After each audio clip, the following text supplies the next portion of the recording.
Assalamualaikum warahmatullahi wabarakatuh. Alhamdulillahirabbil alamin.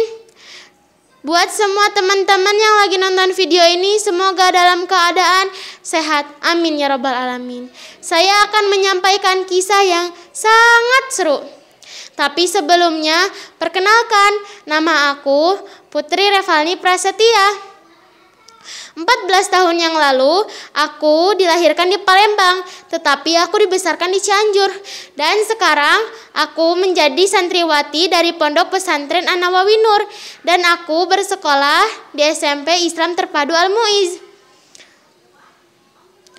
Oke, kita mulai ya ceritanya. Dulu banget, ada sebuah kaumnya yang bernama kaum Madian. Kalian tahu gak kaum Madian? Kaum Madian adalah kaum yang mengikuti ajaran Nabi Ibrahim.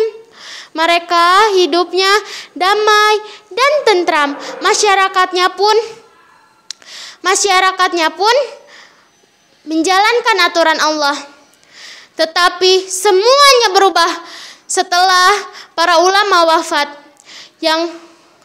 Orang yang kaya rakus dan tidak ingin bersedekah, dan orang yang miskin menjadi seorang penjahat, pencuri dan perampas karena mereka tidak ingin bekerja. Semakin hari semakin merapuh keimanan mereka. Ada yang kembali menyembah berhala. Suatu hari bersama para sahabat, Nabi Syuaib pergi mendatangi orang yang sedang menyembah berhala. Dengan lantangnya Nabi Syuaib berkata, "Wahai kaumku," semua orang menoleh dengan tatapan yang sangat marah. Mereka geram. Lalu Nabi Syuaib berkata, "Kaumku, berhala ini yang kalian ciptakan, sedangkan kalian yang diciptakan oleh Allah. Jadi mana yang berhak disembah, Allah atau batu?" Setelah Nabi Syuaib berdakwah kepada orang-orang yang sedang menyembah berhala, lalu Nabi Syuaib jalan di tengah pasar lalu berseru, "Wahai kaumku, jangan kurangi takaran dan timbangan, karena itu perbuatan curang dan keji. Lihat, banyak orang yang menderita selama bertahun-tahun." Lalu seorang pedagang berkata, "Berapa upah yang kamu dapat? Sampai beraninya kamu berkata seperti itu kepada kami?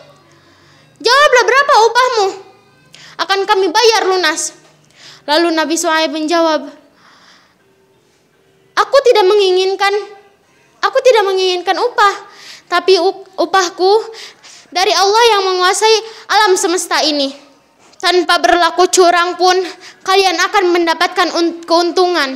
Nabi Syuaib pun lalu mendatangi para pembesar kaum Madian lalu berkata, "Tuan-tuan, di negeri kita ini telah terjadi banyak kecurangan dan ketidakadilan. Janganlah Tuhan memihak yang kaya dan yang miskin ditindas, karena setiap pertengkaran yang miskin selalu dihukum." Setelah Nabi Syuaib berdakwah, mengajak pada kejujuran, orang kafir pun mulai kasar, berperilaku kasar.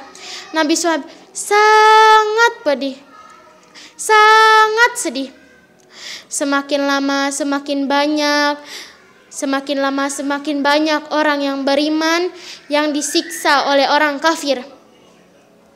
Ada yang sampai wafat dan ada yang terluka parah.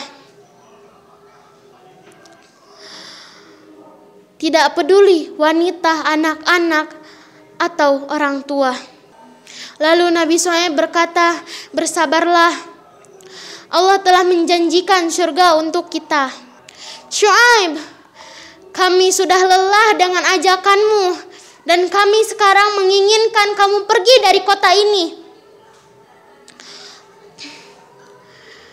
Dan Nabi Syuaib pun bergegas pergi dari tempat itu. Lalu Nabi Syuaib mengajak para pengikutnya untuk pergi dari kota itu. Lalu Nabi Syuaib dalam perjalanan dan mengajak pengikutnya. Lantas apa yang terjadi untuk orang durhaka itu? Udara panas melanda mereka, tenggorokan terasa kering.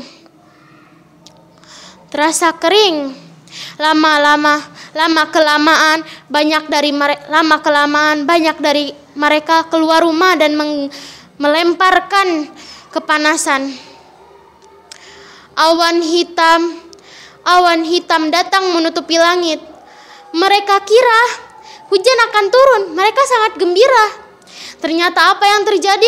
Bumi berguncang dan petir menggelegar menutupi awan, menutupi langit.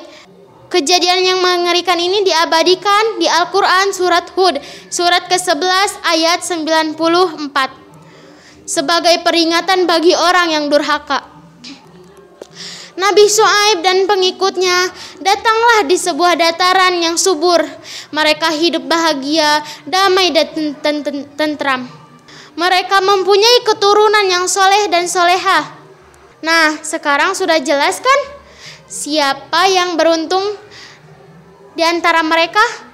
Wassalamualaikum warahmatullahi wabarakatuh.